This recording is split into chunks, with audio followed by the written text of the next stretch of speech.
On poursuit nos rencontres de ce matin, tout en littérature. C'est la semaine d'événements littéraires, la totale, qui débute. Et on rencontre ce matin, on a la chance d'avoir avec nous l'auteur associé à cette semaine, l'auteur vedette. Il s'agit de M. Guy Lalancette, originaire de Girardville. Bienvenue à l'émission, ça va bien ce matin? Oui. Écoutez, on va débuter avec un petit parcours. Vous êtes très impliqué, vous avez toujours été très impliqué dans le milieu culturel, notamment du côté des arts dramatiques, des arts de la scène. Vous avez été enseignant à ce niveau-là, monté des troupes de théâtre, été très actif dans le milieu. C'est quoi votre rapport avec le milieu culturel comme ça, votre amour pour ce milieu-là? C'est la vie.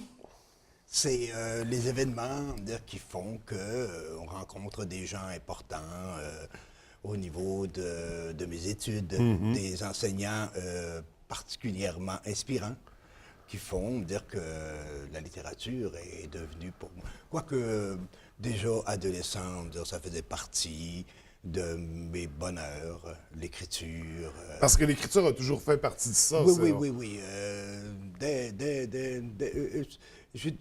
J'ai découvert en secondaire 1, qui ne s'appelait pas secondaire 1 à l'époque, ça dit déjà quel âge je peux avoir, qu'il existait des endroits où on pouvait faire ça, étudier la littérature, lire et écrire. Oui. J'ai découvert ça un peu tard et je n'ai fait que ça. C'est tout ce qui m'intéressait. Et à Alma, où j'ai fait mes études de collège, et surtout à Chicoutimi, avec Ghislain Bouchard à l'époque, j'ai découvert les plaisirs du théâtre. Oui. Et puis, j'ai fait mes études en littérature, et ensuite, je suis allé faire une maîtrise en création, en expression dramatique, que j'ai enseigné pendant 30 ans. Et puis, j'ai commencé en jouant aux cow-boys et aux Indiens. Dans la cour arrière, avec les copains, les voisins. C'est mes premières expériences de théâtre. Donc, premières expériences, mais en littérature à peu près en même temps aussi. En littérature, oui. J'ai, moi, toujours écrit. J'ai été souvent refusé. J'ai envoyé peut-être mes premiers manuscrits, je devais avoir 27, 28 ans. Oui. J'ai été publié à 50 ans, 49, 50 ans, dans ces eaux-là. Donc, il y a eu plusieurs tentatives avant, parce que la plusieurs, première parution, c'est 99, je crois. Oui, mais on s'entend, j'enseignais à temps plein, Oui, avec 3 enfants, à la maison. J'écrivais pas à temps plein. Non, bien sûr. Donc, je volais du temps au temps, les fins de semaine, le soir. Donc, c'était des projets de manuscrits qui pouvaient durer 5 ans, 4-5 ans. Donc, j'ai pas envoyé 10 manuscrits avant d'être publié. Peut-être 3 ou 4, plutôt 4. Voilà. Mais là, depuis, vous êtes retiré de l'enseignement, vous êtes à la retraite. On peut se consacrer pleinement à cette passion de la littérature. Donc, depuis 2003, je crois. Entre-temps, et même avant ça, vous aviez commencé à publier. Vous avez quand même remporté plusieurs nominations, puis été finaliste à divers prix littéraires. On pense notamment au prix Radio-Canada, 2e prix à 2 occasions, 2 années consécutives, qui est une très belle reconnaissance. Le prix du Salon du Livre, ici du Saguenay-Lac-Saint-Jean en 2012. Qu'est-ce qui vous inspire dans votre littérature? C'est beaucoup branché sur mes tripes à moi. J'écris à partir de ce que je sais, de ce que je connais, de mon vécu, de mes émotions. Je n'écris rien de ce qui se passe, avec des chameaux dans le désert. Je n'ai aucune idée de comment ça se passe. Donc, je travaille beaucoup à partir d'heures, c'est tout ce qui m'intéresse, à partir de ce que je suis, de ce que je vis. Il y a eu parmi mes publications des romans ou un récit, qui sont beaucoup plus près de moi que d'autres. Par exemple, mon 2e roman qui s'appelle Les Yeux du Père, qui est certainement mon roman le plus autobiographique, qui donc remonte, qui va chercher des événements dans ma vie à l'époque où j'avais 7 ans, un événement très précis.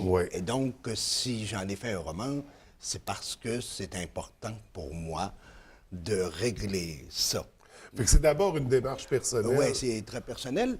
Et puis, moi, j'aime l'écriture pour l'écriture aussi. D'où mes participations au prix littéraire de Radio-Canada, qui, là, sont plus du niveau de la nouvelle, du récit, où je me suis bien amusé. Et puis, bon, ça a donné les résultats que ça a donné. Autrement, je travaille l'écriture comme un sculpteur travaille une pièce de bois. Je travaille comme un peintre sur une toile. C'est à la fois à partir de mes émotions, mais c'est aussi le plaisir de travailler l'objet. Mais c'est d'abord et avant tout le travail d'un passionné, le travail d'un artiste.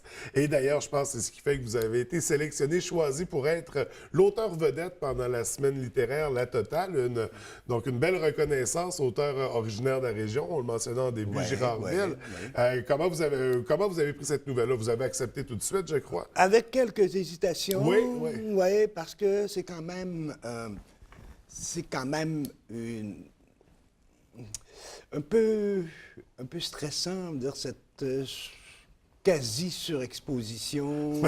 J'ai déjà fait avec les organisations de la PES, de l'Association professionnelle des écrivains et des écrivaines de la Sagami, des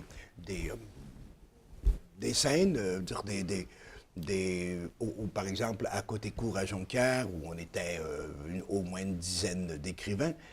Mais tout seul, c'est un petit peu plus...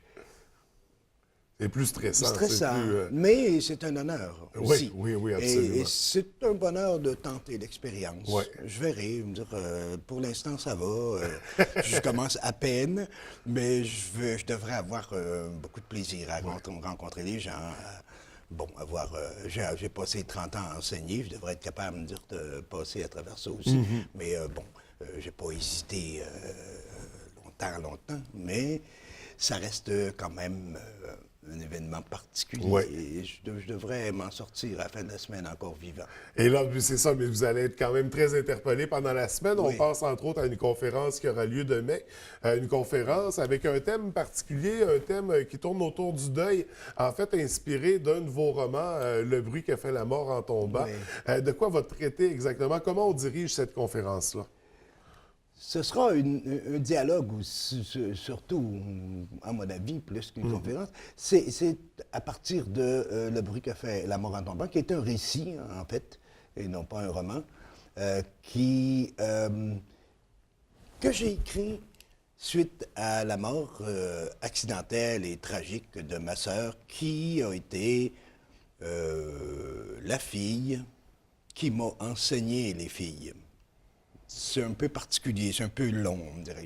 Donc, je veux dire que c'est ma jumelle spirituelle chez moi. On est une immense famille, mais par rapport à elle, ça a été particulièrement important. Une connexion différente. C'est un peu là-dessus qu'on revient. C'est donc un livre très particulier, écrit d'une certaine façon, sur lequel j'ai passé 5 ans. Tout en écrivant autre chose. Et donc, c'est un livre nécessaire pour moi. C'est un livre... Donc, on comprend que s'il n'y avait pas eu cet événement-là, c'est un livre qui n'existerait pas. On n'est pas dans la fiction, on est dans le rapport, à l'événement, à la mort et au deuil. Mais c'est pas non plus morbide. Non, bien sûr, c'est une belle rencontre, une belle discussion. Ce sera une discussion, un dialogue, et donc devant des gens, et je verrai, je n'ai pas préparé de conférence sur la question. Alors, ça va venir un petit peu dans le rapport comme on le fait ce matin. Donc, dans l'esprit du moment, selon les gens qui participeront. Donc, on va s'adapter à tout ça, mais ça va demeurer une belle rencontre, une belle discussion. Oui, j'ai hâte. Ce serait bien, avec Erika, qui va... mon Dieu, je cherche son nom de famille, Erika. Brisson. Erika Brisson, une magnifique comédienne qui va qui va faire une performance à partir de ce texte-là. et qui est vraiment, je l'ai vu en d'autres circonstances, et c'est magnifique. Et la participation est gratuite, donc c'est un incontournable pour assister à cette belle discussion-là, cette performance également, à compter de demain soir. Sinon, la semaine se poursuit. Oui. Il y a beaucoup de rencontres avec différents gens du milieu, mais je veux mettre un accent particulier sur le souper gastronomique, en fait, qui aura lieu vendredi, l'événement majeur de la semaine. Comment ça va se dérouler exactement? Parce que je crois que vous aviez un texte à préparer en 5 parties, si j'ai bien compris. Oui, j'ai écrit un texte Oui. d'environ 30 à 35 minutes, me dire, de lecture, évidemment entrecoupé des différents mets du repas, des différents plats, me dire, donc en 5 mouvements. Et c'est peut-être l'événement le plus stressant, on me dit, parce que là, je suis vraiment seul et il faut, me dire, en lecture, que ce soit dynamique et que ce soit intéressant. Donc, j'ai écrit le texte spécialement pour l'événement qui va avoir lieu vendredi. C'est ça, vendredi je cherche mon horaire dans ma tête, vendredi à l'heure du souper. À 18h, je crois, 18h30, 18h, 18h30. Je sais qu'il reste encore quelques places disponibles. Oui. Les gens sont vraiment invités. Et ça va être vraiment bien. J'ai déjà jeté un coup d'œil sur le menu. Ça vaut la peine de se déplacer. Avec Marcel Bouchard, au fourneau, c'est quelque chose.